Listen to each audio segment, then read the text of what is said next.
We've hiked through all sorts of wilderness landscapes. We've taken you across the western U.S., from California to the Southwest, through the Deep South. And today, we were headed on a journey to the Northeast U.S. For the first leg of our trip, we were headed to Niagara Falls after dark, and Thomas got busy packing the car. Look at that, with room to spare and everything here. And so the journey begins. You guys comfy back there? Actually, yeah, this is like nice and roomy, so yeah. Don't move that seat back though. Now, we were off, headed to a region of the country that we were less familiar with, the American Northeast.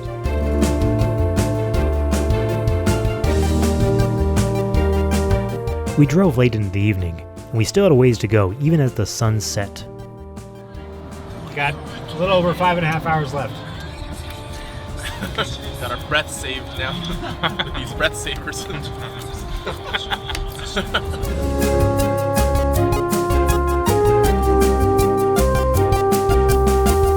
We continued on, taking in the changing scenery as we drove further east, making our way to Pennsylvania. The sign at the border said to pursue your happiness.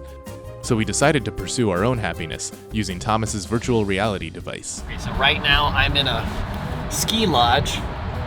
Fireplace is over here. Beautiful vista. There's like a mountain over there. Here, hold on. If I reach out. There's Thomas. We're stuck in traffic right now. You guys are stuck in traffic and I'm soaring through Monument Valley.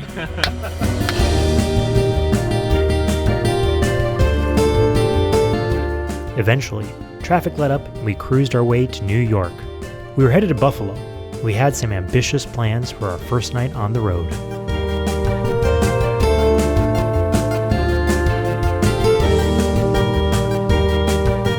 As we got closer to the city lights, we discussed our plans for the night.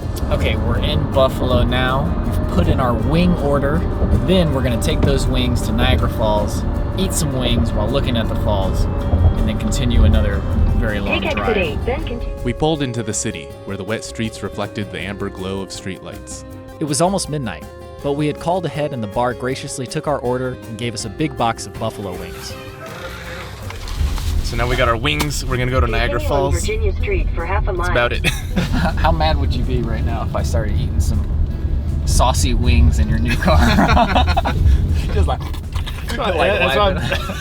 Is there like some like fake falls that we can go to and just like green screen it on there? Because it's not worth the 30-minute drive right now in my book. This whole trip is a green screen. Even with less traffic at night, it was still quite a drive to Niagara Falls, especially considering we were all tired from the long drive.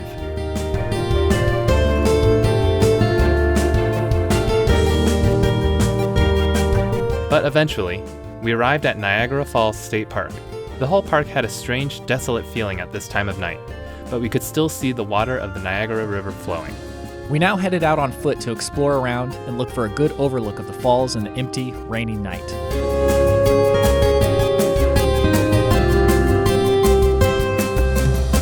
Okay, so this is American Falls. Oh my God, what? Oh my God, man. Holy cow. Wow, man, this is not even the cool falls. The cool falls are over there.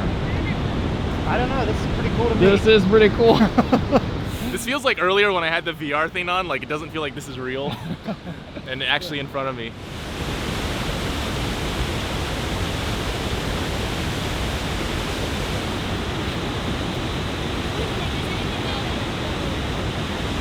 The water that pours over the edge of the falls comes from Lake Michigan and Lake Superior, flowing through Lake Huron, then Lake Erie, before emptying out into Lake Ontario. It's incredible to think that the water we were seeing now at one point flowed through the lakes we had camped by in Michigan. Across the river, we could see the lights of the Canadian side of the Niagara Falls city, including Skylon Tower, the Niagara Skywheel, and some casinos. And now that we were at the falls, it was time to eat our late night dinner. All right, guys, here we are, Niagara Falls, right next to Buffalo, New York, so you know we got to do some actual buffalo wings. This is from Gabriel's Gate. It's supposed to be some of the best buffalo wings in the entire world. Looks good. Well, those do look really good. Yeah. Do you need help on me? I got you, Thomas. There you go. All right. buffalo sauce is actually milder than I expected it to be, but I like it that way. It's not overpoweringly salty or anything. Those crispy wings are good, man. I haven't had that many buffalo wings, but if you told me these were the best in the world, I'd be like, okay.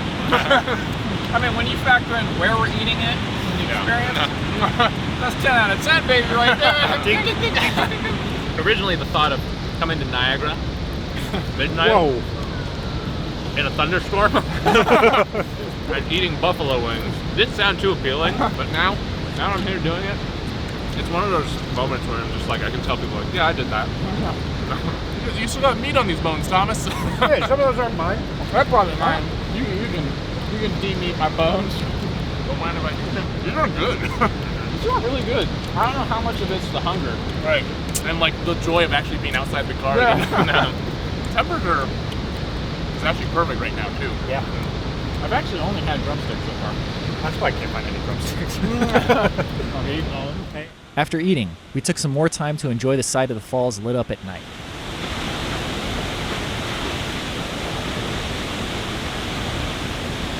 Then we headed back to the car. And on the way back, we had several encounters with the local wildlife. All right, so Brian just went to use the bathroom and I didn't even use it. I was like walking up to the bathroom, like kind of jogging, and then something moved in the bushes. I'm like, oh shit, there's a skunk there. And I was like lucky it didn't get startled. Like it kind of moved away from me, and then looked at me, and I was just like backed off. This is like a video game where there's just like random skunks wandering around that you have to avoid. It's like come to Niagara Falls and there's just skunks everywhere. It's like, what the heck? Rain's picked up. Thunder's picking up. Of course it did. Alright. Time to go. So far, this is a pretty typical Adventure Archives episode. Amazing views, unnecessarily messy food, and rain. Before heading out, we wanted to see if we could see the falls from a different overlook.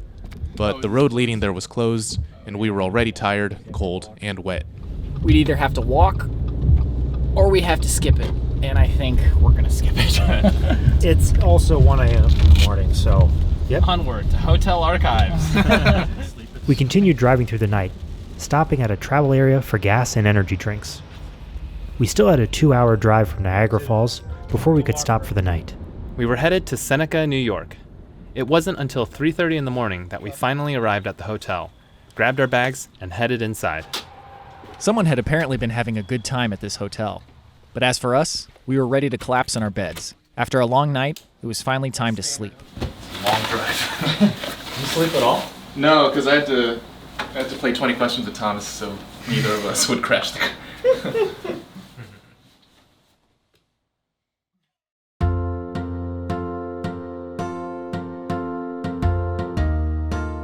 The next day, we woke up around 9:30, and Thomas needed some nourishment after last night's drive.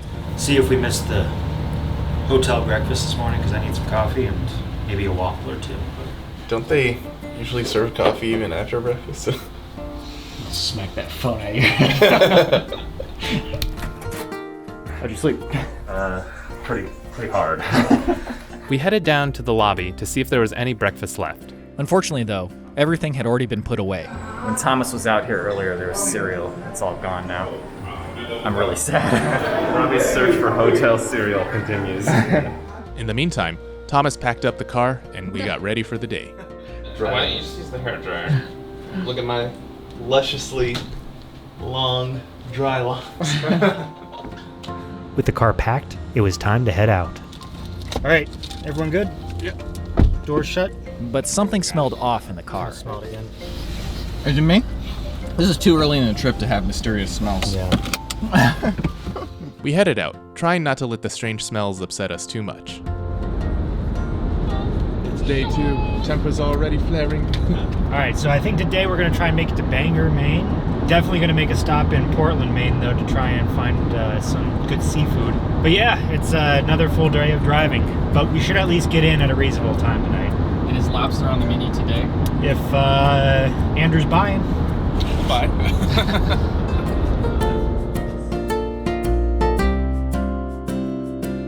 Once we reached Oneida, we stopped at a rest stop to stretch out our legs and buy some much-needed coffee.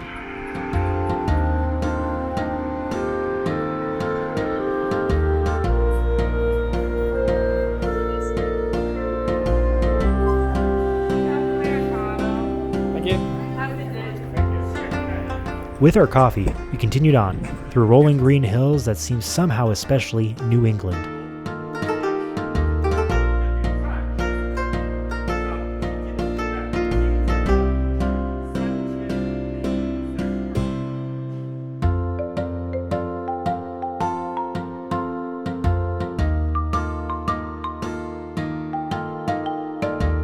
Heading further east through New York, we saw some trains chugging along in the distance.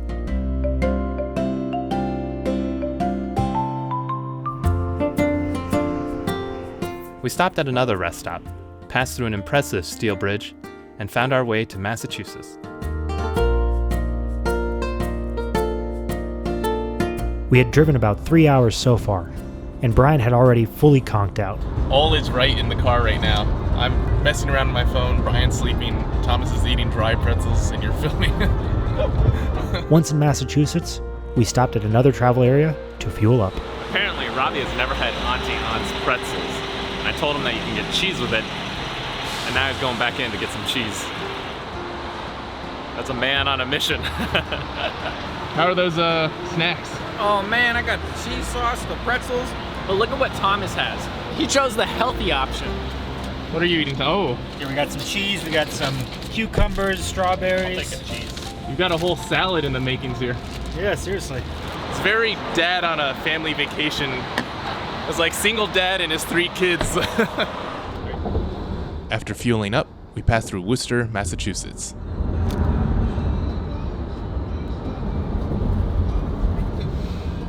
In an effort to entertain ourselves, we decided to do a quick live stream from our car. Now on all questions for Thomas will be redirected towards me. Now, we found ourselves in Concord at Walden Pond. This was the titular location of Thoreau's famous book Walden, a huge influence on our show. As many times as we've referenced Walden Pond, we had to make a stop. Oh yeah. Let's go. It's time for enlightenment.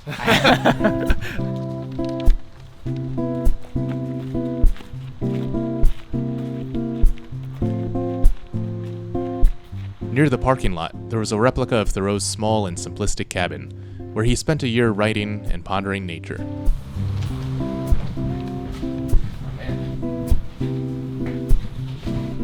This is actually a little surreal because I read Walden like at the end of high school and beginning of college. And it's like kind of wild to see the actual cabin in person. Yeah. So this is the corner you would sit in and play with your VR when you get bored of You should write some narration right here.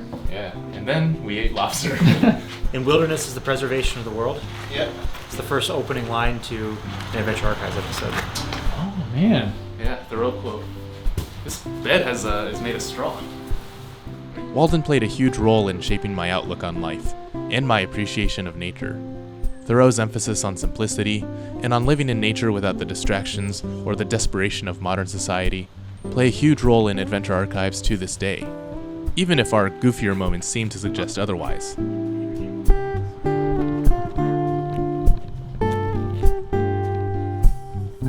Now, we made our way onto the trail that encircled Walden Pond. Near the trailhead was a peaceful beach that many people were enjoying. And the pond was surrounded by woods that seemed just as serene as Thoreau had described them. This does seem like an incredibly peaceful pond. I can see why he chose this place. Yeah, it is interesting because this quietness and the calmness of the water is like exactly what you kind of envision when you read Walden. Obviously, it's more developed and there's more people here. It still feels kind of secluded and hidden away.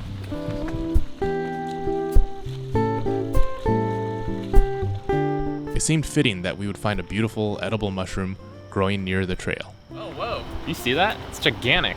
Beautiful chicken of the woods out there. Wonder what Thoreau would have done. After admiring the mushroom, we continued on.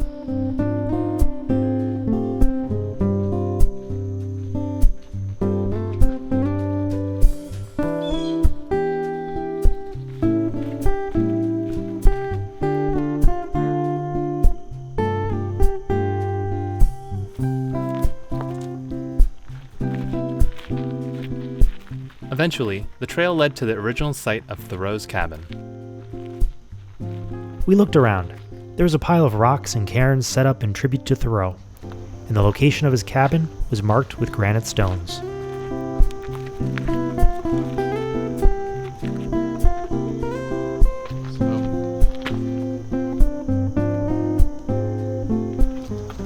he kept his chimney. And over here's where he had a shed to store firewood. And I know somewhere around here he grew beans, but I'm not exactly sure where.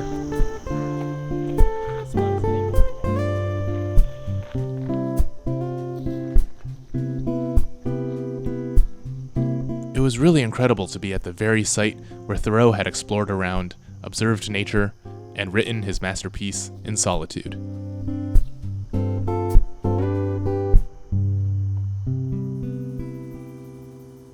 So the first line in Adventure Archives is actually a quote from Thoreau.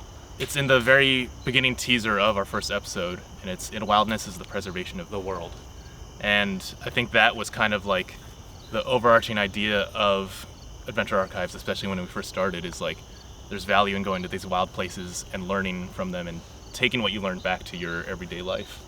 He is kind of one of the founders of the transcendental movement. And it's so easy to understand how he was able to kind of get into that mindset and that way of thinking when he's here on such a peaceful pond. When we were walking down the trail looking at the pond, I was just like, you just get this sense of relaxation, and it's like coming from the chaos of driving on the roads and the cars and coming out to here, you really can feel the contrast of the chaos versus the calm that he must have felt being out here. I actually had a weird experience with Thoreau that when I was in first grade, my teacher's husband came into class and was teaching us about Thoreau and basically saying that Thoreau's main tenet was to simplify. And I remember thinking at the time, I was like, man, I don't want to get rid of all of my stuff. Like, I love my stuff. But as I've gotten older, I've seen the wisdom in that more and more. I remember reading Walden through the end of high school and beginning of college, and it was a really pivotal moment for me because, like, growing up, you're told, like, acquiring things is the pinnacle of life. And I remember as a kid, I was sitting in my yard and thinking, like, if mansions and having stuff is like the key to happiness, then shouldn't we just like give everyone a mansion? But it really opened my eyes to the idea that like having less is actually more, and it really frees you to do more things. And one of my favorite quotes, he says, "He was a lucky fox who lost its tail in the trap." The kind of radical idea that evokes, where it's like you can even give up a piece of your own body to like be free and to be unencumbered. But one other thing I really admired about Thoreau is he wasn't just about like nature writing and living in the woods, but he was also about learning from that experience and applying it to life. He famously wrote to defend John Brown, who fought to free slaves. He wrote an essay called Civil Disobedience, which went on to inspire Martin Luther King because he refused to pay taxes to fund a war, basically. So it's that stuff that also makes me admire him, like even more than a lot of other nature writers. What a great way to start a trip in New England. This is amazing. This is the pilgrimage we must pay. Yeah, this is great. Leaving my own mark at Thoreau's cabin, I joined the others to take in the view of the pond and to imagine what Thoreau felt while sitting on the same shore.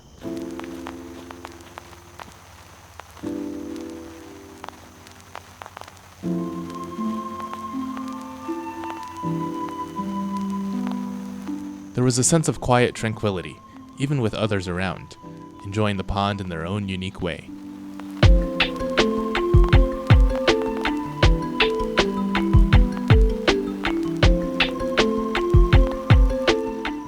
Being here was a good reminder to listen to the lessons of nature. Most people can't live a life of pure wilderness. Even Thoreau didn't do that. But by being in nature, one can live deliberately. To live without searching for happiness in commodities or materialistic luxuries, but to see that true human happiness comes from the simple things.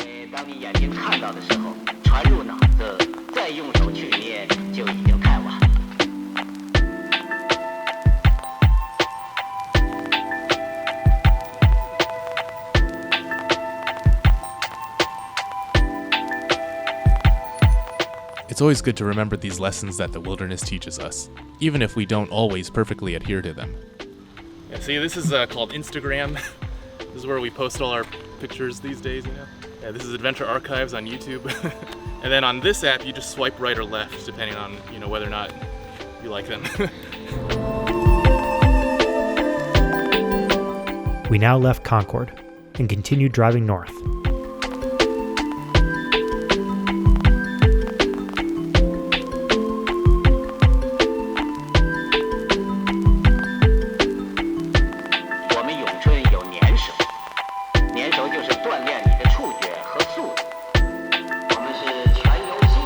After driving for miles, we passed through New Hampshire.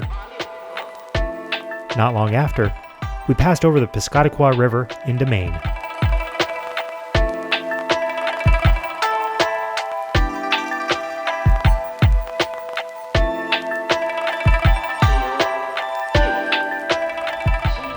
It had already been an hour since leaving Walden, and we were feeling antsy. How's everyone feeling?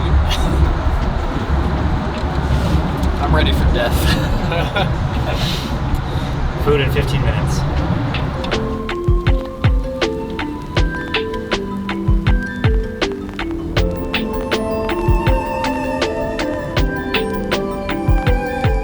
As we drove further into Maine, dusk began to set in. Around us, we saw more and more water and boats. Before long, we had arrived in Portland, Maine. All around were neon signs advertising seafood and old brick buildings. We turned onto a pier and parked the car. When we stepped out of the car, we were greeted by the salty air of the ocean, the sight of several boats swaying in the water, and seagulls soaring overhead.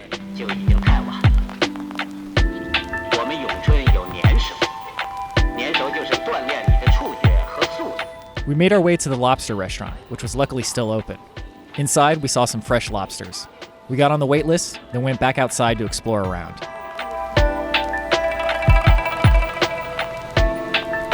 Dude, I love the aesthetic and the smell and the feel of seaside towns like this. I mean, I haven't experienced it that much, but something about like the saltiness of the ocean and the, I don't know, pungence of the seafood is like so appealing to me. It's also completely different from any environment that we grew up in. You know what I mean? Like, this is nothing like what we know normally. As we wandered around, a back alley caught our attention, so we headed in that direction. We admired the gritty, maritime scenery and wondered what it would take to live a life on the ocean. Wow, look at the fish crates and stuff, yeah. Could you be a man of the sea? I think I could, I don't know. There's something appealing about it. No, I can't do that. Definitely couldn't. You can stick me on a mountain in a snowstorm and I'll be okay, but...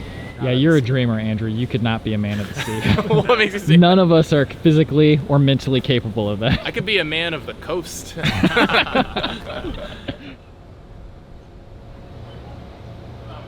Whole area has this very characteristic New England look with the old brick and stuff. Do you think these are really old buildings, the way you might see in Boston? Well, I know that there's an attorney's office over there that looks like it was built in 1860s, which was like right at the start of the Civil War. You know, I don't know my Maine history that well. I know one colonel from Maine who fought in the Civil War, but it was an industrious city. It's port land, literally port land. Yeah. Now, it was time to continue wandering. Mixed in with modern buildings were historic ones, like this U.S. Customs House, which oversaw imports and exports. And at each corner were more piers and alleyways with rustic buildings and neon signs.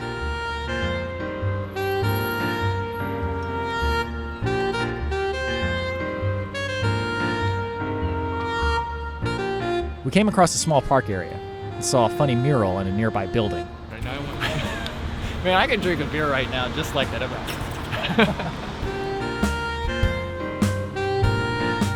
Now, we decided to walk out onto another pier before turning around to head back to the restaurant. So we're waiting for a reservation to kick in, and I'm sure if we start heading back now, it'll be ready by the time we get back. are you guys as hungry as I am right now? I'm gonna eat a lobster roll, no doubt. I have not eaten all day. Are you hungry, Thomas? Yeah. This is what you come to New England for, is for seafood, man. Oh yeah. That's seafood.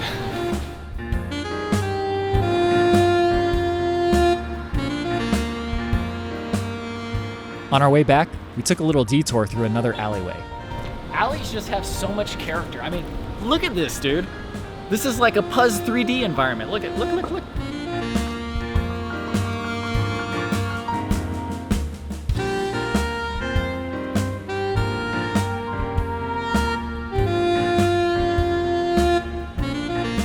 We were back at the restaurant. While we waited for our table, we watched boats pulling into the port and seagulls flying above. Everything that's going on right now just adds up to create the total experience, and like the sound of the water, and even like that orangish light that's just casting on the nearby walls. It just creates the total feeling of being in a sea town. After a few more minutes of taking in scenery, Our table was ready. We were led out back onto a nice patio. We perused the drinks and food on the menu and enjoyed the luxury of the present moment.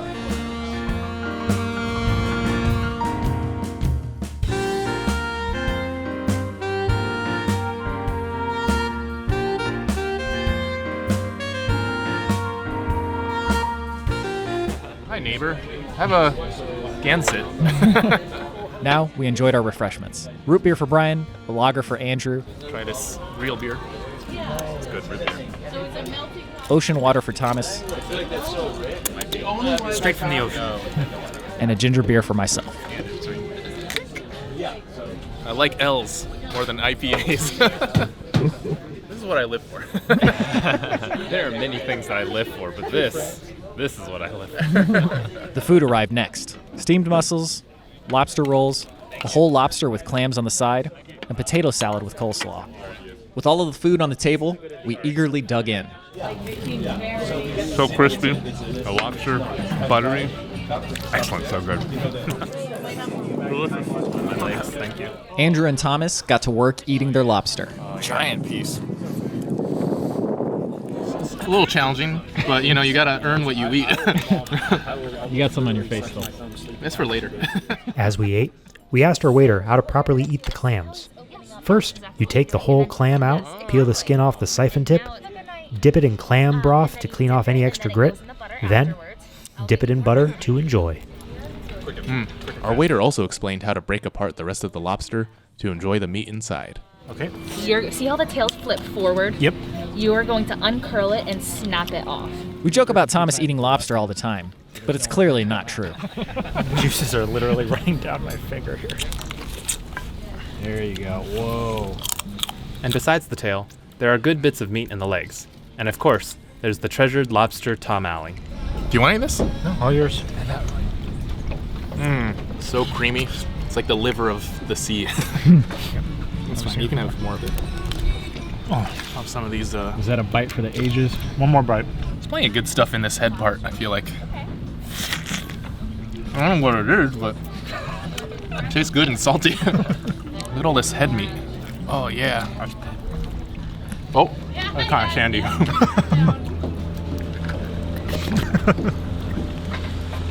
Unsubscribe. None of this muscle juice goes to waste. You want any? Pretty sure this is how Clamato juice was invented. There was just a drunken sailor with nothing better to do.